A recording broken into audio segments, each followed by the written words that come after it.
911, what's your emergency? My dad, he stopped breathing.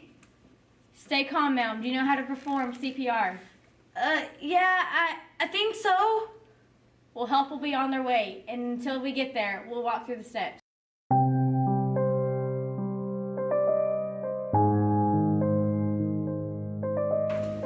% of sudden cardiac arrest occur at home. 70% of Americans don't know what to do in a cardiac event. 300,000 cardiac events happen annually. About 92,000 people are saved by CPR each year. Hi, my name's Paige. What are your names? I'm Cleo Boyd. And I'm Julie Dryden. And we're lifeguards at the Dayton City Pool. We're here to talk to you about CPR importance and pool safety rules. So, how long have you been a lifeguard? This is my 3rd year this summer coming up. I've been doing it for 3 years. And this is going to be my 2nd year. Do you enjoy your job as a lifeguard? Yes, it's great. It's a really great job. To have out, like, when you're going to school and during the summer you come back and you just have this job. It's like a short period of time in the summer, but it's really great. We all have a lot of fun. It's something to look forward to. Yeah, yeah, I think it is. It's a good point. So the important question here is, how have you ever had to do CPR on a swimmer?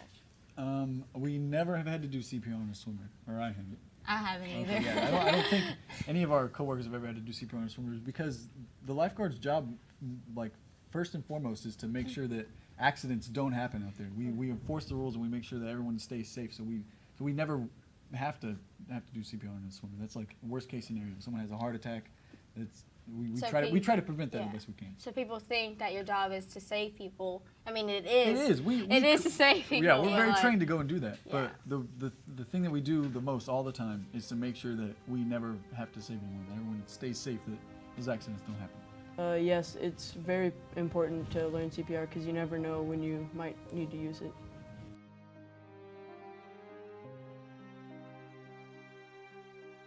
Previous to getting ill, I had a physical in June of that year, and the doctor said I was all fine. My EKG was fine, my blood work was fine, all those things were good. And a few months later, I got really sick. It happened so quickly. I was out dove hunting with my son and a group of other men, and out in the field, and I just kind of felt bad. And probably the last thing I remember was I said, "Here, hold my weapon, my gun." And then the next time I remember something, I was in an ambulance going to the hospital. It actually isn't that hard to learn CPR. It's pretty easy to learn once you get the technique down. After the incident and being in the hospital for a while, they told me what had happened. So that's about what I remember about it, though. Did you and your son have a closer bond after you gave him CPR? I think so. We always got along and had a good relationship, and we still do.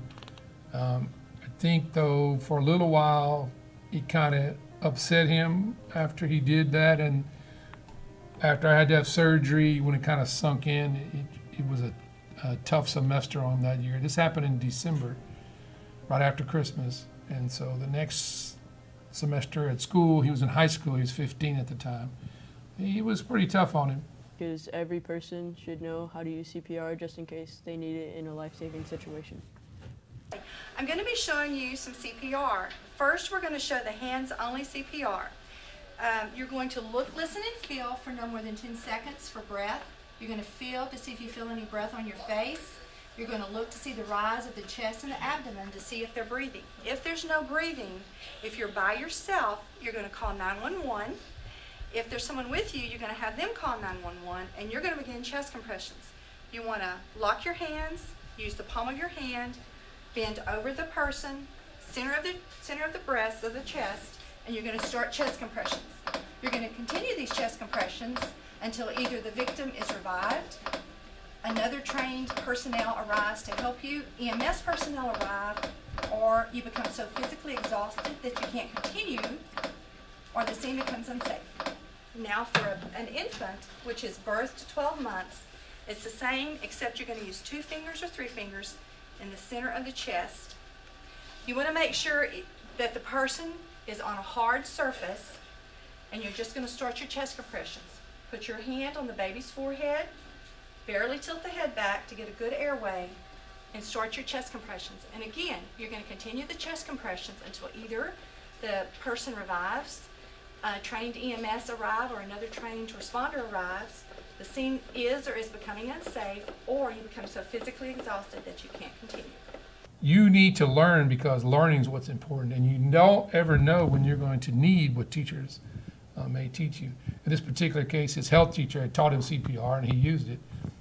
And you never know what skill you're going to learn at school and how important that will impact your life. It will impact your life.